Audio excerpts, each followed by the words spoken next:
एक बार एक युवक गौतम बुद्ध के पास आया और गौतम बुद्ध से बोला, हे बुद्ध, मेरे मन में इतने गंदे विचार क्यों आते हैं?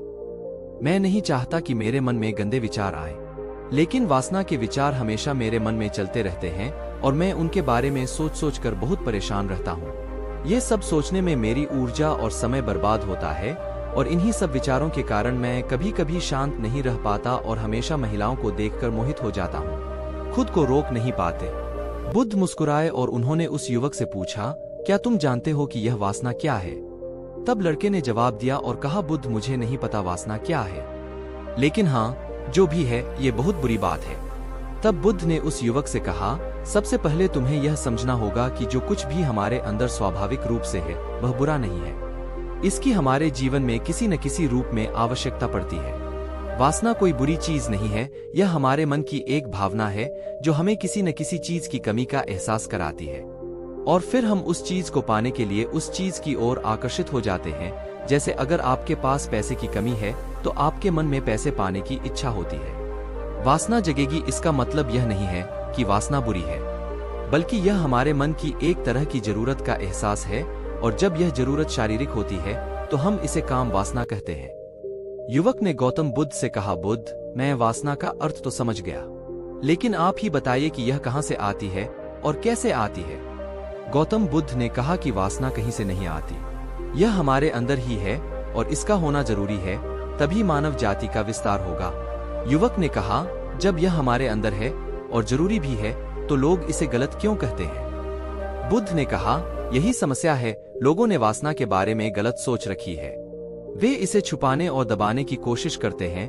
वासना गलत नहीं है, लेकिन वासना का गलत तरीके से उपयोग करना गलत है। लोग जो पसंद करते हैं उसके लिए जीना शुरू कर देते हैं और हर समय उसी के बारे में सोचते रहते हैं, लेकिन यह सब गलत है। बुद्ध ने युवक से कहा, क्या तुम्हें पता है कि जानवर भी सेक्स करते हैं? युवक ने उत्तर दिया, हाँ बुद्ध, जानवरों में भी वासना होती है क्योंकि जानवर भी अपनी पीढ़ी को आगे ले जाएंगे। बुद्ध ने कहा, तो फिर हम जानवरों की वासना को गलत क्यों नहीं कहते? युवक ने कहा, मैं नहीं जानता महात्मा, आप ही बताएं। गौतम बुद्ध ने कहा था कि जानवर अपनी वासना का उपयोग सुख के लिए नहीं करते, वे अपनी वासना का उपयोग केवल संतान प्राप्ति के लिए करते हैं। प्रकृति ने जानवरों को इतनी समझ नहीं दी है कि वे वासना को अपनी खुशी का आधार बना सकें, जबकि मनुष्य अपनी समझ के आधार पर प्रकृति में पाई जाने वाली हर चीज का उपयोग अपनी खुशी के लिए करता है। हम इंसानों ने काम और वासना को अपनी खुशी का जरिया बना लिया है, जबकि प्रकृति ने हमें अपने वंश को आगे बढ़ाने के लिए दिया है, लेकिन मनुष्य ने इसे अपने जीवन का अंतिम लक्ष्य बना लिया है और वासना को बेलगाम होने देना गलत है। हम हावी क्यों हैं? यह बेलगाम क्यों हो जाता है? तब गौतम बुद्ध ने कहा, अब जो मैं तुम्हें बताऊंगा उसे सुनो, ध्यान से सुनो, तुम्हें वासना का पूरा खेल समझ में आ जाएगा। तुम्हें तुम्हारे सभी सवालों के जवाब मिल जाएंगे, तुम्हें बस ध्यान से सुनकर समझना होगा। तब गौतम बुद्ध ने उस युवक से कहा, एक समय की बात है, गुरु और उनके शिष्य एक आश्रम में रहते थे। शिष्य प्रतिदिन दीक्षा लेने के लिए आश्रम से बाहर गांव में जाते थे। जो शिष्य भिक्षा लेने के लिए गांव में जाता था, रास्ते में एक नदी पड़ती थी जिससे होकर वह प्रतिदिन भिक्षा लेने के लिए जाता था।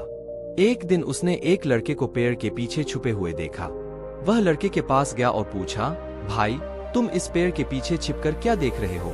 लड़के ने कहा, अरे, क्या तुम्हें वह नहीं दिख रहा जो मैं देख रहा हूँ? उसकी नजर नदी पर पड़ी तो वहां कुछ लड़कियां पानी भर रही थी। लड़कियां 14 से 15 साल की होंगी। तब शिष्य ने लड़के से कहा, अरे भाई, वहां तो लड़कियां पानी भर रही हैं, इसमें छिपने की क्या बात है?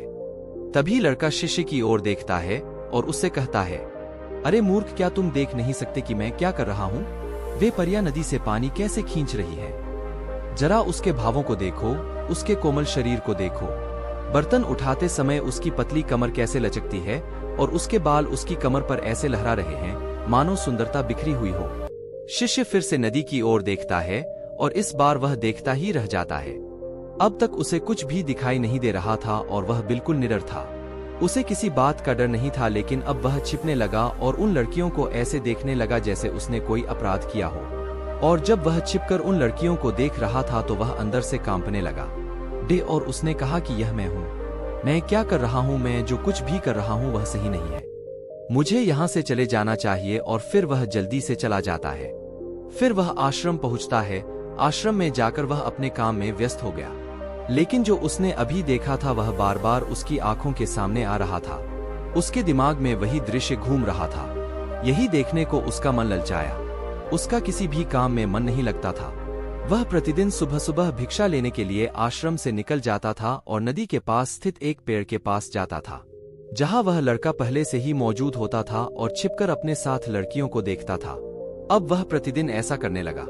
उसका मन अब किसी काम में नहीं लगता था। वह सदैव किसी न किसी विचार में डूबा रहता था। वह आश्रम का कार्य भी ठीक से नहीं कर पा रहा था। वह न तो ठीक से सो पाता था और न ही ठीक से खा पाता था। उसका मन बेचैन था। उसका मन बार बार उन लड़कियों की खूबसूरती देखने को ललचाता था। जब गुरु भिक्षा दे रहे थे तब भी उनका मन किन्हीं अन्य विचारों में खोया हुआ था। गुरु ने अपने शिष्य की ये हरकतें देखी तो एक दिन गुरु ने शिष्य को अपने पास बुलाया और कहा कि आज से मैं भी तुम्हारे साथ भिक्षा मांगने चलूंगा। तुम और मैं एक साथ भीख मांगने जाएंगे। तभी शिष्य ने गुरु को मना करते हुए कहा कि नहीं गुरुदेव, आप क्यों परेशान हो रहे हैं? मैं ही ठीक से भीख मांग सकता हूँ। गुरु ने शिष्य से कहा, ठीक है, तुम अकेले ही भिक्षा मांगने जाओ। इसके बाद शिष्य भिक्षा मांगने निकल गया। शिष्य के जाने के बाद गुरु भी आश्रम से बाहर निकल गए और शिष्य का पीछा करने लगे कि वह कहाँ जाता है और क्या मिलता है। ये सब देखने के लिए उसका पीछा करने लगा। थोड़ी दूर जाने पर गुरु ने देखा कि उनका शिष्य एक अपराधी की तरह एक लड़के के साथ पेड़ के पीछे छिपा हुआ है और छिपकर कुछ देख रहा है। गुरु भी अपने शिष्य के पीछे यह देखने के लिए खड़े हो गए कि उनका शिष्य क्या देख रहा है, जिसके लिए वह अपराधियों की तरह पेड़ के पीछे छिपा हुआ है। गुरु ने देखा कि उनका शिष्य पेड़ के पीछे छिपकर उन लड़कियों को देख रहा है जो नदी से पानी ले रही थी। तब गुरु ने शिष्य से कहा, लड़कियों से भी मांगोगे क्या? गुरु की आवाज सुनकर शिष्य का मन घबरा गया और उसे पसीना आने लगा। वह ऐसे कांप रहा था जैसे किसी चोर को पकड़ते समय उसने रंगे हाथ पकड़ लिया हो। उनकी हालत खराब हो गई। वह कुछ भी बोलने में असमर्थ था। शिष्य के साथ जो लड़का था वह भाग गया, जिससे शिष्य और भी घबरा गया। उसके मुंह से केवल कुछ टूटे फूटे शब्द ही निकल रहे थे। वह अपने अध्यापक से आंख मिलाने का भी साहस नहीं कर पाता था। गुरु ने शिष्य की ओर देखकर कहा, मेरा शिष्य निडर है। वह किसी चीज से नहीं डरता। लेकिन यह क्या है? तुम डर के मारे कहाँ रह रहे हो? शिष्य ने गुरु से कहा, मुझे माफ कर दीजिए, इसमें मेरी कोई गलती नहीं है। उस आदमी ने मुझे धोखा दिया, लेकिन मैं तुमसे वादा करता हूँ कि आज के बाद मैं ऐसा दोबारा कभी नहीं करूँगा। क्षमा चाहता हूँ। गुरुदेव ने कहा कि कोई बात नहीं, लेकिन तुम्हें यह ध्यान रखना चाहिए कि हम जैसी संगति करते हैं हमें वैसा ही फल मिलता है। जैसे जैसे हम संगति करते हैं उनके विचार हमें प्रवेश करते हैं। इसलिए अच्छी संगति रखें ताकि अच्छे विचार आप में प्रवेश करें। फिर गुरु और शिष्य आश्रम लौट आए और फिर से आश्रम के काम पर ध्यान देने लगे। वह उस रास्ते को छोड़कर दूसरे रास्ते से जाने लगा। वह अपना कार्य सावधानी से करता था, लेकिन धीरे धीरे उसके अंदर क्रोध उत्पन्न हो गया और फिर वह अन्य शिष्यों पर क्रोध करने लगा और बेचैन रहने लगा। अब वह ठीक समय पर भोजन भी नहीं करता था। वह खाना भी बहुत कम खाते थे। एक रात गुरु शिष्य के पास आए और उससे बोले कि तुमने मुझसे वादा किया था कि तुम अपने मन को वश में रखोगे। आपने अब तक कितनी बार अपना वादा तोड़ा है? यह सुनकर शिष्य अपने गुरु के चरणों में गिर पड़ा और रोने लगा। उसने रोते हुए गुरु से कहा कि गुरुदेव, मैं कई बार अपना वादा तोड़ चुका हूँ। फिर वादा करता हूँ, लेकिन हर बार मैं अपना वादा तोड़ देता हूँ। यह बिल्कुल भी मेरे वश में नहीं है। मैं अपने मन से सभी बुरे विचारों को बाहर निकालने की बहुत कोशिश करता हूँ, लेकिन चाहकर भी मैं ऐसा नहीं कर पाता। तब गुरु ने शिष्य से कहा, मेरे साथ आओ। गुरु शिष्य को आश्रम के बगीचे में ले गए और शिष्य से कहा, देखो, यहाँ कुछ नाले हैं जिनसे होकर नदी का पानी इन पौधों में आ रहा है और यह पानी लगातार बह रहा है। क्या आप इस पानी का बहाव रोक सकते हैं? शिष्य ने कहा, हाँ गुरुदेव, मैं इस प्रवाह को रोक सकता हूँ। तब शिष्य ने मिट्टी उठाकर उस नाले के किनारे डाल दी। वह पानी थोड़ी देर के लिए रुका और फिर थोड़ी देर बाद उस रेत के ऊपर से पानी आने लगा। गुरु ने शिष्य से कहा, ये क्या है? ये पानी रुका ही नहीं। उसने फिर कुछ कंकड़ उठाए और नाली में फेंक दिए और फिर पानी थोड़ी देर के लिए रुक गया। लेकिन फिर कुछ देर बाद उन कंकड़ पत्थरों के ऊपर से पानी निकलने लगा। गुरु ने कहा, शिष्य क्या हुआ? पानी फिर आ गया है। आप कह रहे थे कि रोकेंगे। क्या हम किसी चीज को पूरी तरह से रोक सकते हैं? तब शिष्य ने कहा, कोई बात नहीं गुरुदेव, मैं इसे रोक दूंगा पानी और तुम्हें दिखाऊंगा। फिर वह एक बड़ा पत्थर लाया और नाली पर रख दिया। पानी रुक गया। तब शिष्य ने गुरु से कहा, देखिए गुरुदेव, मैंने कहा था कि मैं पानी रोकूंगा, मैंने पानी रोक कर दिखाया, मैंने आपकी बात पूरी कर दी। गुरु मुस्कुराए और बोले, अच्छा, ध्यान से देखो, पानी रुक गया है। क्या? यह पीछे नाली को तोड़कर बाहर आ गया है और अगल-बगल से बह रहा है। और ध्यान से देखिए, यह इस पत्थर के सामने भी आ गया है और यह पानी अपना रास्ता बदलकर फिर से आगे की ओर बह जाएगा। फिर कुछ देर बाद वही हुआ। तब गुरु ने शिष्य को समझाया, आपके साथ भी ऐसा ही हो रहा है। आप बार बार प्रयास कर रहे हैं और अधिक प्रयास कर रहे हैं, लेकिन हर बार आपका प्रयास टूट रहा है और टूटता ही रहेगा। यह पत्थर तुम्हारा पुरुषार्थ है और यह जल तुम्हारा विचार है। चाहे आप कितना भी बड़ा पत्थर रख दो, पानी अपना रास्ता ढूंढ ही लेगा। यह देखकर शिष्य ने पूछा, हे गुरुदेव, क्या कोई रास्ता नहीं है जिससे मैं गंदे विचारों से बाहर निकल सकूं? गुरु ने कहा, एक रास्ता है। यह पानी जिस नदी से आ रहा है, आप केवल वहां से इस पानी का मार्ग बदल सकते हैं। गुरु शिष्य को एक नदी के पास ले गए जहां से पानी उस बगीचे में आ रहा था। गुरु ने शिष्य से कहा, इस नदी से पानी जा रहा है, जहां से बगीचे में पानी जा रहा है। अगर हम उसका रास्ता रोक दें तो क्या हम पानी नहीं रोक सकते? शिष्य ने कहा, हाँ गुरुदेव, ऐसा अवश्य हो सकता है। मैं यहाँ से इस पानी को बंद कर देता हूँ, फिर सामने नाली में पानी नहीं जाएगा और फिर बगीचे में पानी नहीं जाएगा। तब गुरु ने कहा, शिष्य, यदि बगीचे में पानी ही नहीं रहेगा तो पेड़ पौधों को पानी कहाँ से मिलेगा? उन पेड़ पौधों को पानी की जरूरत होती है। तब शिष्य ने सोचा और कहा, यह बात मेरे दिमाग में कभी नहीं आई। इस पानी का बगीचे में जाना भी जरूरी है। गुरु ने कहा, और उनमें से कुछ पेड़ पौधे ऐसे भी हैं जिन्हें रोजाना पानी की जरूरत होती है।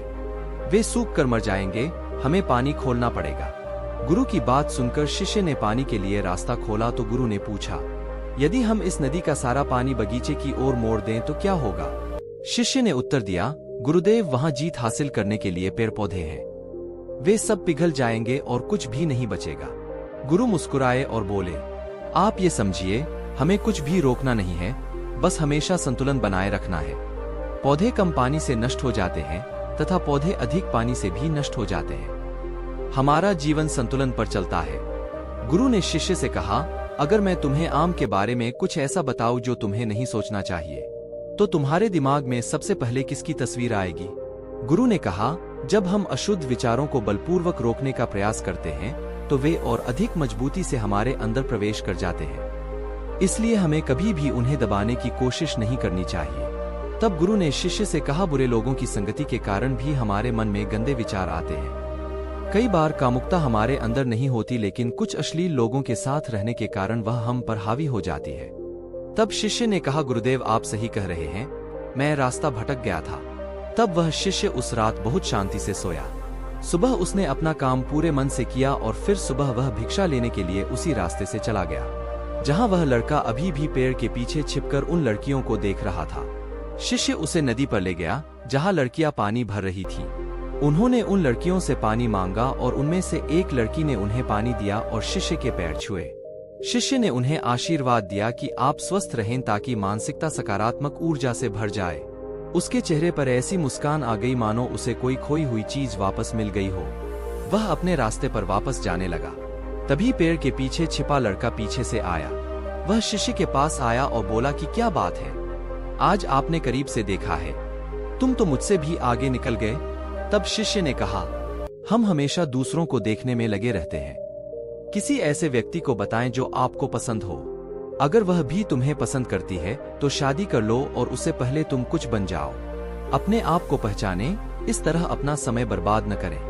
फिर वह लड़का उस शिष्य से रोज मिलने लगा और उसने उस लड़के को नदी पर न जाने के लिए प्रेरित किया। और फिर वह लड़का अपने जीवन में कुछ बनने के लिए संघर्ष करने लगा। तो देखा आपने संगति का असर क्या होता है। अपनी संगति बदलो, अपने विचार बदलो। गुरु ने शिष्य से पूछा, क्या तुम्हें तुम्हारे सभी प्रश्नों के उत्तर मिल गए? तब शिष्य ने कहा, हाँ महात्मा जी, धन्यवाद। तब गुरु ने शिष्य से कहा कि जब तुम्हारे मन में गंदे विचार आए तो खुद को दोषी मत मानना। यह शरीर है और यह सब इसने हजारों वर्षों से सीखा है। यह सिर्फ आपके सोचने या शपथ लेने से टूटने वाला नहीं है, बल्कि आपके पास वह शक्ति है, वह ऊर्जा है जिसका आपको संतुलन में उपयोग करना है। आप एक जीवित ऊर्जा हैं जो कुछ भी अनुभव करने के लिए स्वतंत्र है। इसलिए आप स्वयं को जानते हैं। इस कहानी से हमें यह सीख मिलती है कि हमारे विचार बहुत महत्वपूर्ण है। हमारे विचार ही हमारे भविष्य की दिशा तय करते हैं। हमें अपने मन में पूरी ताकत से सकारात्मक विचारों को अपनाना चाहिए ताकि हम सही दिशा में आगे बढ़ सकें।